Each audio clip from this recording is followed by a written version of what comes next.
S, big boss ಅಲ್ಲಿ ಅಭಿಷೇಕ್ ಶ್ರೀಕಾಂತ್ ಅವರು ಏನ್ ಕಲಿತರು ಅಂತ?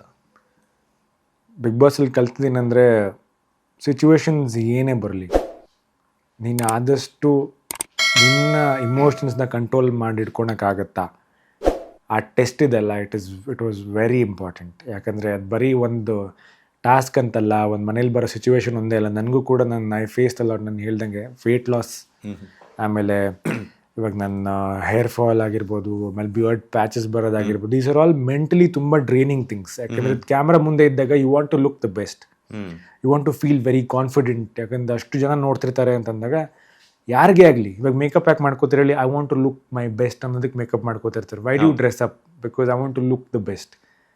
ಅಲ್ಲಿರೋರು ಎಲ್ಲರೂ ಅದೇ ಮಾಡೋದು, I want to look the best ಅಂತಲೇ ರೆಡಿ ಆಗೋದು. ನಾವು ಆ ಥರ ಮಾಡೋಕ್ಕೆ ಸ್ಟಾರ್ಟ್ ಮಾಡಿದಾಗ, ಸಿ ಆ್ಯಸ್ ಬಾಯ್ಸ್ ನಮಗೆ ಕಾನ್ಫಿಡೆನ್ಸ್ ಇರೋದೇ ನಾವು ಮಾಡೋದು ಬಿಲ್ಡ್ ಮಾಡಿರೋ ಒಂದು ಫಿಸಿಕ್ ಮೇಲೆ, ನಮ್ಮ ಸ್ಟ್ರೆಂತ್ ಮೇಲೆ, ನಮ್ಮ ಬಿಯರ್ಡ್, ನಮ್ಮ ಹೇರ್ ಮೇಲೆ. ಆ ಸಿಚುವೇಷನಲ್ಲಿ ನನಗೆ ಎಲ್ಲೋ ಒಂದು ಕಡೆ ಬಾಡಿ ಎಲ್ಲೋ ಕಮ್ಮಿ ಆಗ್ತಾಯಿದೆ, ಗುರು ಏನಿದು ಇಷ್ಟು ಸಣ್ಣ ಆಗ್ತಾಯಿದ್ದೀನಿ, ಪ್ರತಿದಿನ ಜಿಮ್ ಮಾಡ್ತಿದ್ದವನಿಗೆ ಜಿಮ್ಮೇ ಇಲ್ಲ, ಪ್ರೋಟೀನೇ ಇಲ್ಲ, ಏನೂ ಇಲ್ಲ ಅಂತಂದಾಗ ಬಾಡಿ ವಾಸ್ ಗೋಯಿಂಗ್ ಡೌನ್. ಅಲ್ಲೊಂದು ಸ್ವಲ್ಪ ಇಮೋಷ್ನಲಿ ಸ್ಟ್ರೆಸ್ ಆಗಿ ಸ್ಟಾರ್ಟ್ ಆಯಿತು. ಆಮೇಲೆ ಬಿಯರ್ಡ್ ಹೇರ್ ಇದೆಲ್ಲ ಪ್ಯಾಚ್ ಬರೋದು ಅದೆಲ್ಲ ಸ್ಟಾರ್ಟ್ ಆಯಿತು. That was also very demotivating. Because ನಾನು ಏನು ಕನ್ಸಿಡರ್ ಮಾಡಿದ್ದೆ is my strength, attractive wise, look wise, it was all deteriorating. I'm like, oh my God, ಇದರಿಂದ ಜನ ಹೇಗೆ ಅನ್ಕೋತಾರೆ, ಹೊರಗಡೆ ಹೇಗೆ ಪೋಟ್ರೆ ಆಗ್ತಿದೆ, ಹೇಗೆ ಕಾಣಿಸ್ಕೋತಾ ಇದ್ದೀನಿ. ಬಿಕಾಸ್ ನಾವು ಹೇಗೆ ಕಾಣ್ತಾ ಇದೀವಿ ಅಂತ ನಮಗೆ ಕಾಣಿಸೋದು ಇಲ್ಲ, ಹೊರಗಡೆ ಪರ್ಸ್ಪೆಕ್ಟಿವ್ ಗೊತ್ತಾಗಲ್ಲ. ಆ ಪಾಯಿಂಟಲ್ಲಿ ಮೆಂಟಲಿ ತುಂಬ ಸ್ಟ್ರೆಸ್ ಬರುತ್ತೆ. ಅದೆಲ್ಲ ಇದ್ದು ಕೂಡ I felt like it's okay, I have come here to be my self.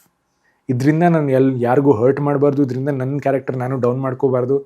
I felt ಅಷ್ಟು ಪ್ರೆಷರ್ ಇದ್ದರೂ I try to be very calm and very consistent. I feel ಅದೇ ಕಲ್ತಿದ್ದು. ನಾನು ಮೆಂಟಲಿ ತುಂಬ ಟಫ್ ಅದೇ ಬಿಗ್ ಬಾಸ್ ಆದಮೇಲೆ. S, Kichcha Sudeep ಅವರು ಕೂಡ ನಿಮಗೆ ಮನೆ ಒಳಗಡೆ ಎಂಟ್ರಿ ಆಗ್ಬೇಕಾದ್ರೆ ಹೇಳಿದ್ರು, ನಿಮ್ಮನ್ನ ಹಗ್ ಮಾಡ್ತಾರೆ, ನಿಮ್ಮನ್ನ ಹಗ್ ಮಾಡ್ಬೇಕಾದ್ರೆ ಮನುಷ್ಯರನ್ನ ಹಗ್ ಮಾಡ್ದಂಗಿಲ್ಲ, ಡಂಬಲ್ನ ಹಗ್ ಮಾಡ್ದಂಗಿದೆ ಅಂತ ಹೇಳ್ಬಿಟ್ಟು ಹೇಳ್ತಾರೆ. ಸೊ ಅದೇ ಎಲ್ಲೋ ಒಂದ್ ಕಡೆ ನೀವು ಅಲ್ಲೇ ಫಿಕ್ಸ್ ಆಗಿದ್ರಿ ಅಂತ ಅನ್ಸುತ್ತೆ. ಬಿಕಾಸ್ ಯಾಕಂತಂದ್ರೆ ಬಿಗ್ ಬಾಸ್ ಅಂತ ಬಂದಾಗ ಫಿಸಿಕಲ್ ಟಾಸ್ಕ್ ಅನ್ನುವಂಥದ್ದಿರುತ್ತೆ, ಮೆಂಟಲ್ ಗೇಮ್ ಮಾಡಬೇಕು ಅನ್ನುವಂಥದ್ದಿರುತ್ತೆ. ಯಾಕಂತಂದ್ರೆ ಅಷ್ಟು ಜನರ ಮೈಂಡ್ ಸೆಟ್ ಅನ್ನು ಅರ್ಥ ಮಾಡ್ಕೊಂಡು ಯಾವ ಸಿಚುವೇಶನ್ಗೆ ಹೆಂಗೆ ಮಾತಾಡಬೇಕು ಅನ್ನುವಂಥದ್ದಿರುತ್ತೆ. ಸೊ ಎಲ್ಲಿ ಎಡವಿದ್ರಿ ಅಭಿಷೇಕ್ ಅವರು ಅಂತ? ಟಾಸ್ಕ್ ಅನ್ನೋ ವಿಷಯದಲ್ಲಿ ನಾನು ಎಲ್ಲೂ ಎಡವ್ದೆ ಅಂತ ನನಗೆ ಅನಿಸಿಲ್ಲ. ಯಾಕಂದರೆ ನಾನು ಫಸ್ಟ್ ಡೇ ಹೋಗಿದ್ದ ಸ್ಟ್ರೆಂತ್ಗೂ ಇವಾಗಿರೋ ಸ್ಟ್ರೆಂತ್ಗೂ ದೇರ್ ಇಸ್ ಅಜಗಜಾಂತರ ಡಿಫ್ರೆನ್ಸ್. ಇವಾಗ ನಾನು ನೋಡಿದ್ರೇ ಗೊತ್ತಾಗುತ್ತೆ ನಿಮಗೆ. ನಾ ಸುದೀಪ್ ಸರ್ ಬಂದು ಹಗ್ ಮಾಡಿ ಡಂಬಲ್ ಹಗ್ ಮಾಡ್ದಂಗೆ ಹೇಳಿದ್ರು. ಬಟ್ ಸೇಮ್ ನಾನು ನಿನ್ನೆ ಎವಿಕ್ಟ್ ಆಗಿ ಬಂದಾಗ ನಾನು ಹಗ್ ಮಾಡಿದಾಗ ನಾನೇ ವೀಡಿಯೋ ನೋಡಿದಾಗ ಒಳ್ಳೆ ಹ್ಯಾಂಗರ್ ಮೇಲೆ ಬಟ್ಟೆ ಹಾಕ್ತಂಗಿತ್ತು ನನಗೆ. ನಾನು ನೋಡಿ ಓ ಮೈ ಗಾಡ್ ಇಷ್ಟು ಸಣ್ಣ ಆಗಿದ್ದೀನಿ ಅಂತ ಅನ್ನಿಸ್ತು. There was drastic change in my strength also. But ಎಲ್ಲೋ ನೋಡಿದಾಗ ಅಲ್ಲಿದ್ದಿದ್ದು ಕಾಂಪಿಟೇಷನ್ಗೆ ಐ ಫೆಲ್ಟ್ ಲೈಕ್ ಇಷ್ಟು ಸ್ಟ್ರೆಂತ್ ಇಲ್ಲದೇ ಇದ್ದರೂ I gave my 100% in task ಅಂತ ಅನ್ನಿಸ್ತು.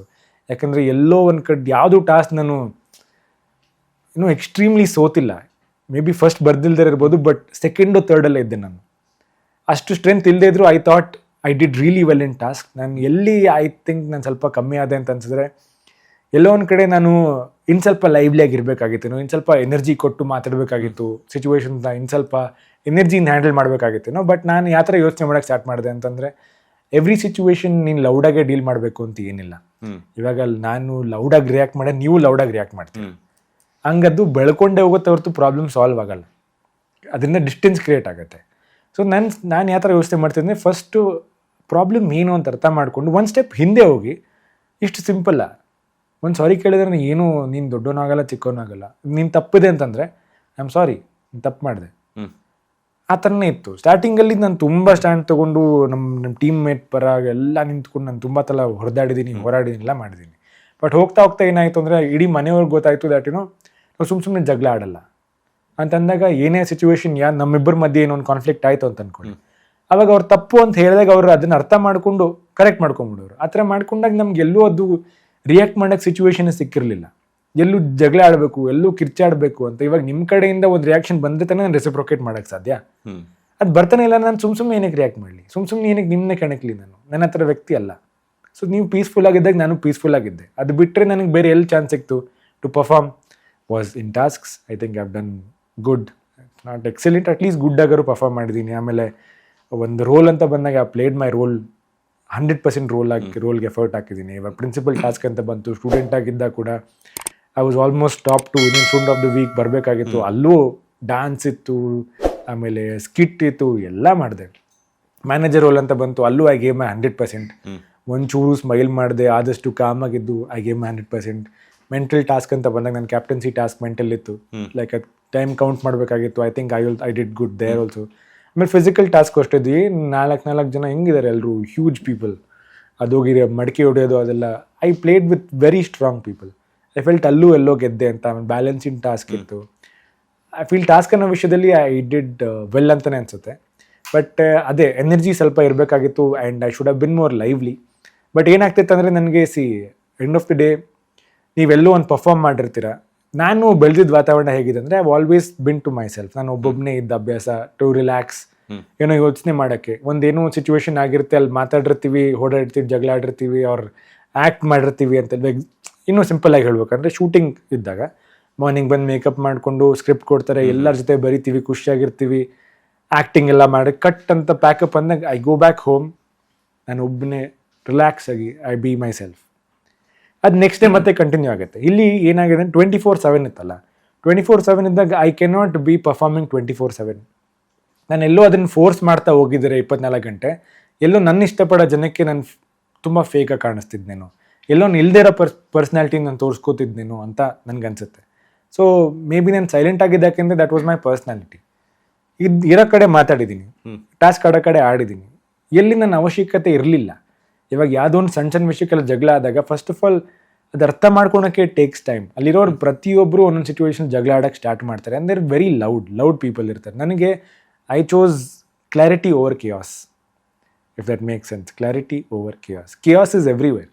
ಬಟ್ ನೀನು ಕಿಯಾಸಲ್ಲಿ ನೀನೂ ಇನ್ವಾಲ್ವ್ ಆಗ್ಬಿಟ್ಟು ನೀನೂ ಕಿರ್ಚಾಡೋ ಬದಲು ಫಸ್ಟ್ ಒಂದು ಸ್ಟೆಪ್ ತೊಗೊಂಡು ಇದು ಯಾಕೆ ಆಗ್ತಾಯಿದೆ, ನೀನಲ್ಲಿ ಜಗಳಾಡೋ ನೆಸೆಸಿಟಿ ಇದೆಯಾ ಅಂತೆಲ್ಲ ನೋಟಿಸ್ ಮಾಡಿದಾಗ I felt all the time shouting is not necessary. Sometimes you can be calm and also handle situations. ನನಗೆ ಅಲ್ಲಿ ಇನ್ನೊಂದು ಏನು ಅನ್ಸಿದೆ ಅಂದರೆ, ಅದು ಮನೇಲೆಲ್ಲ ನಡೀತಾ ಇತ್ತಲ್ಲ, I felt the biggest strength was to stay calm. ಯಾಕೆಂದರೆ ಕಿರ್ಚಾಟ ಎಲ್ಲರೂ ಕಿರ್ಚಾಡ್ತಿರ್ತಾರೆ, ನೀನು ಕಿರ್ಚಾಡೋದು it's very easy to get irritated. Irritation was a lot ಅಲ್ಲಿ, ಯಾಕಂದರೆ ಹಂಗರಿಂದ ಕೋಪ ಬರೋದು. ಯಾಕಂದ್ರೆ ಎಲ್ಲರೂ ಹಶುಕೊಂಡಿದ್ವಿ ಆಯ್ತಾ, ಸಿಕ್ತಿದ್ದೇ ಒಂದು 2 ಚಪಾತಿ 3 ಚಪಾತಿ ಮಾಡ್ತಿರ್ಬೇಕಾರೆ, ಊಟ ಇರಲಿಲ್ಲ ಅಂತಲ್ಲ, ಸಿಕ್ತಿದ್ದಷ್ಟು ಅದು ತುಂಬ ಹಶು ಆಗೋದು. ಟಾಸ್ಕ್ ಎಲ್ಲ ಮುಗಿಸ್ಕೊಂಡ್ಬಂದಾಗ ವಿತ್ ಫೀಲ್ ತುಂಬ ಹಶು. ಆಮೇಲೆ ನಮಗೆಲ್ಲೂ ಹೊರಗಿಂದ ಊಟ ಬರ್ತಿಲ್ಲ, ಟಾಸ್ಕ್ ಮುಗಿಸ್ಕೊಂಡು ಹೋಗಿ ನಾವು ಅಡುಗೆ ಮಾಡಬೇಕಾಗಿತ್ತು. ಅಷ್ಟು ಸುಸ್ತಾಗಿ ಅಡುಗೆ ಮಾಡಬೇಕಾಗಿತ್ತು, ಹಶು ಕಿತ್ಕೊಂಬರೋದು. ಬಟ್ ಆ ಪಾಯಿಂಟಲ್ಲಿ ಯಾರೋ ಬಂದು ಇನ್ನೂ ಸ್ಮಾಲ್ ಮಿಸ್ಟೇಕ್ ಮಾಡಿದಾಗ ಎಲ್ರಿಗೂ ಕೋಪ ಬರುತ್ತೆ, ತುಂಬ ಸಹಜ ಅದು. ಬಟ್ ಆ ಕೋಪ ಬಂದಾಗೂ ಕಂಟ್ರೋಲ್ ಮಾಡ್ಕೊಂಡಿದ್ವಾ, I think that is strength.